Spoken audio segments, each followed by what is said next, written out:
Last season, I nailed the biggest trend in the sport. It was, in fact, the year of the pitch mix. We saw the diversity of repertoires expand more than they had probably at any point in the history of baseball. So what's next? Let's take a look at a few things I'm convinced will happen during the 2026 MLB season. First off, splitter usage is going to go up. It's just a matter of how much. Eno Saris has been all over this topic, especially after a postseason where we saw a wild upswing in splitter usage. We've never had a postseason in the pitch tracking era where splitter usage was materially over 3%. And in the 2025 postseason, we had more than double that. Now, this was because the Dodgers and the Blue Jays played a bunch of postseason games, and those two teams were number 1 and number 3 in splitter usage league-wide this past season. But the performance of splitters, even as the league has doubled the usage of the pitch since 2018, hasn't wavered. Generally, when you scale up usage, we expect to see some performance decay. The league catches up. This has happened with sweepers over the last few seasons, but splitters remain the hardest pitch in baseball to barrel and the one that induces the most chase. Now, this is heavily tied to the counts they're used in, but it's an objectively dominant offering. It seems obvious that teams would look at this and go, hey, we should be throwing the pitch that's been incredibly successful a whole lot more. But the question is whether the upswing from 2025 to 2026 in splitter usage is enough for us to call this coming season the year of the splitter. It's the magnitude of this change that's somewhat hard to predict. And splitter usage has already been trending up. It's risen over each of the last 3 seasons, but the big jump was between 2023 and 2024, where we saw splitter usage rise almost a full percentage point. If we want to call 2026 the year of the splitter, taking that title from 2024, then we need to see an increase of more than a full percentage point. This means splitter usage would have to get around 4.5% or so on the league level, which is a lot of additional splitters. And while I think splitter usage is going to rise, this big of an increase is probably hard to expect. Maybe what we're really saying is that we're in the golden age of off-speed pitches. One thing we didn't highlight enough as an industry is how good teams got at adding depth to changeups last year. Kick-changeups were everywhere. We can look at this by focusing on the average shape of a changeup in MLB. Since 2022, the pitch has 1.7 inches less vertical break, so it's dropping more, and it's harder. Arm angles are down slightly, which could have some effect, but not enough to account for the entirety of this near 2-inch difference. These kick changeups are notorious for being hard and having a lot of drop. So the other way we can look at this is by examining the share of changeups that hit both these variables. Since the average changeup is about 86 miles per hour with 4.5 inches vertical break, let's look at the percent of changeups thrown in 2025 that were harder than 87 miles per hour with less than 3 inches of vertical break. This is where we can really highlight 2025 being the year of the kick change. 18% of all changeups thrown last year had that combo of high velocity and big drop. That's a 6 percentage point increase from 2024.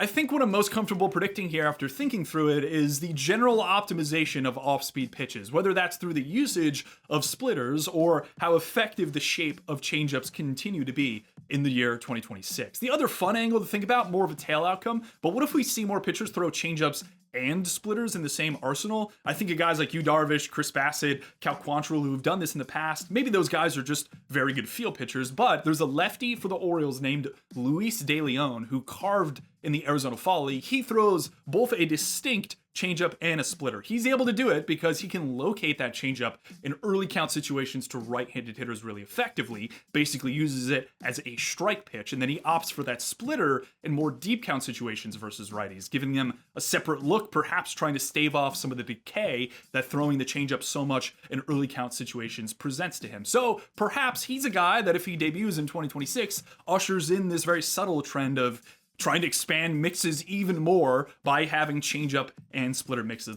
It's a fun thought. I don't know how likely it is, but it's something I'm keeping an eye out in 2026. Another thing that's going to happen is connected to what I mentioned at the top of this video. Mixes are expanding at a rapid pace, and that's not going to slow down. But once you have the depth of repertoire achieved, what do you do next? There are two routes. You either optimize the usage of all those pitches you have, which is something I've floated in other videos, basically become a random number generator in spots where your expected run value are similar for multiple pitch types. The other route is that you go into spots more frequently where you can show off how deep your mix is. By this, I mean obtaining count leverage, one of the most important things in baseball. Hitters slugged .593 when they were ahead in the count, and nearly 300 points lower than that when they were behind. A lot of pitching coaches and pitchers themselves have done a great job marketing first pitch strikes as the end-all be-all for count leverage, and I get it because it's the first thing that occurs in an at-bat. It's the first thing you have control over, so of course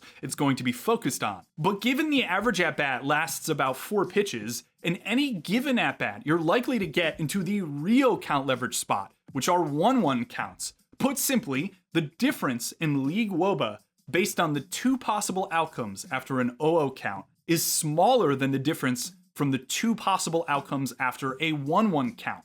And this is because it's a huge advantage to be in a 2-strike count as a pitcher. If we look at both of these counts together over the years, something jumps out. Last year, we had a big leap in how much pitchers threw in the zone in these 2 counts. For 1-1 counts, the league zone rate jumped over 50% for the first time since we started tracking pitches. And for 0-0 spots, it broke 54% for the first time, the result of a multi-year upswing in first pitch aggression. Both of these numbers stand out in 2025 relative to the last 17 years of baseball we've seen. Pitchers were in the zone a ton last season, and I think that's just going to continue into 2026. Now, the way to market this is probably to say that 2026 will be the year of the first pitch strike. But what I mean by first pitch strike is really that in these 0-0 and 1-1 counts, pitchers will be in the zone more than they ever have been. I just don't know if it's as fun to say 2026 will be the year of count leverage zone rate. First pitch strike just has more of a punch to it. So I'm going to say that's what it is. That's how I'm going to brand it.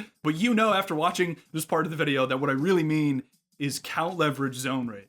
The last thing that's going to happen in 2026 is related to hitters. Boo, I know pitching is a lot cooler. But Trevor Plouffe and I got into an abbreviated back and forth on X over a take that he had on a John Boy Media podcast. I think we'll continue to see contact rates rise. I think we'll continue to see strikeout rates fall. We're going to see more and more of that. We're not going to see teams full of slugs. I disagreed with him on something subtle but important here. First, I agree teams are becoming less 3 true outcomes focused, or perhaps we're just hearing about the idea less.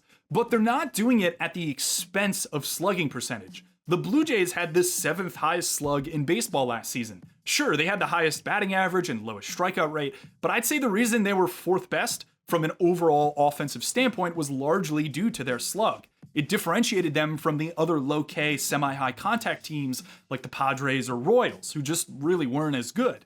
Now, I may have been a bit over my skis by saying teams are realizing you can do both, and by that I mean not strike out and slug, which Trevor rightfully trolled me for, but what actually is happening is a small byproduct of what we just talked about. Pitchers are being more aggressive in our leverage counts, 0-0 and 1-1. As a result, they're willing to sacrifice some edge for the gain of getting to 2 strikes, and hitters are taking advantage of that. The league had an 8.6% barrel rate last season, which is the highest since we've measured this stat. From a 50,000-foot view, pitchers got more aggressive in the zone, hitters took advantage of it by barreling the ball more. 94% of barrels last season were on pitches in the strike zone, but the overall run environment of the league still stayed pretty low. The league ERA was 4.15 last season after being 4.07 in 2024. Think of this like interconnected sliders. When one moves, the other moves in a certain direction. Zone rate goes up, that means barrel rate goes up as well. But in 2025, the run environment slider down here didn't change so much that it was a poor idea for pitchers to be more aggressive. And note that this janky slider system here is retrospective. We don't entirely know whether pitchers being in the zone even more in 2026 will push barrels up by so much that the run environment down here becomes too hitter-friendly for pitchers to carry on with their zone aggressive strategy. I think 2026 will be the year of learning where the ceiling is for pitchers in terms of their zone rate. That's why I predicted that count leverage upswing we're going to see continuing from 25 to 26. But I'm also going to predict that the league barrel rate gets to 9%. The reason for the 9% barrel rate prediction is that on top of hitters taking advantage of zone-happy pitchers, hitting is slowly catching up in terms of the analytical arms race. It's always going to be a bit behind because of how dependent it is on the pitcher having the initiative in the interaction, but training methods are modernizing. Teams are realizing how important challenging practice is, especially when guys are trying to hit 85-mile-per-hour sweepers with a foot of break in other insane shapes. It feels like the days of light work reps and kind of hoping players develop when they see more shapes are behind us. Teams are taking more of an active role, and players are as well. Now, it may not always work out. Christian Campbell is a really interesting example. His bat speed went to the moon, but he had to rework his path, and he struggled a bit to actualize his potential. He's still only 23, I'm very aware. But this was the correct bet for Campbell and the Red Sox to make. His probability of being an impact player in Major League Baseball increased with more bat speed, and his value curve isn't linear, meaning that even if he accepted a higher percentage of bottoming out as a player with this bat speed uptick or the training just failing, the potential return here is far greater than it was without this new level of bat speed. That risk calculation is a similar one to pitchers adding velocity. Teams have embraced this on the pitching side for a while, and I think they're drumming up the appetite to embrace it more on the hitting side. We also now have public bat path and intercept and tilt information via StatCast. True Media is doing some really cool visualizations with contact point and bat path, which the public doesn't have access to, but I've seen floating around on the internet and teams can pull with ease, all in the name of solving pitchers. Thanks for checking out another video of mine. This was a fun one. I had some kind of diverse thoughts about larger, broad kind of data that I was looking at from a league level, and I wanted to kind of consolidate it into an individual thing. So to recap, my ideas here are that off-speed pitches generally continue to be optimized through the increase in splitter usage, but also the optimization of change-up shapes. The middle one we talked about is this idea that in count leverage spots, 0-0-1-1, we're going to see pitchers be more aggressive in the zone. And connected to that is our third one here, that the barrel rate is going to continue to jump up as hitters train better, more efficiently, but also a byproduct of the fact that pitchers are just simply in the zone more. So what do you think? Is there anything else that jumps out from a league perspective, perhaps you observed in 2025 you're going to see? I will say, probably should have put this somewhere in the middle of the video, but if you hung around to the end, very much appreciated. The one thing I will point out is that highlighting trends is really difficult because a lot of the time what I end up doing is seeing something that happened in the prior year and then wondering whether it continues into the subsequent season. The far more difficult thing to do is to ID something before it happens. So if you take this video and go back to last offseason and plug it in and say, hey, I think this is going to be the year where we have massive zone rates and count leverage spots, you look like far more of a genius than maybe I will if at the end of this season this trend continues. So there's a bit of a different buckets of trends, I would say. Things that continue and actually become a multi-year trend, or also like IDing something completely unexpected. We have no underlying data on, but you've observed and gone, hey, I think this will happen in 2026. I think I'm still kind of thinking on the, hey, this hasn't happened, but it'll continue bucket. What I think I do an okay job of is IDing things from prior seasons that will continue into the coming year. So hopefully that wasn't too much rambling. Thanks as always for watching. Take care.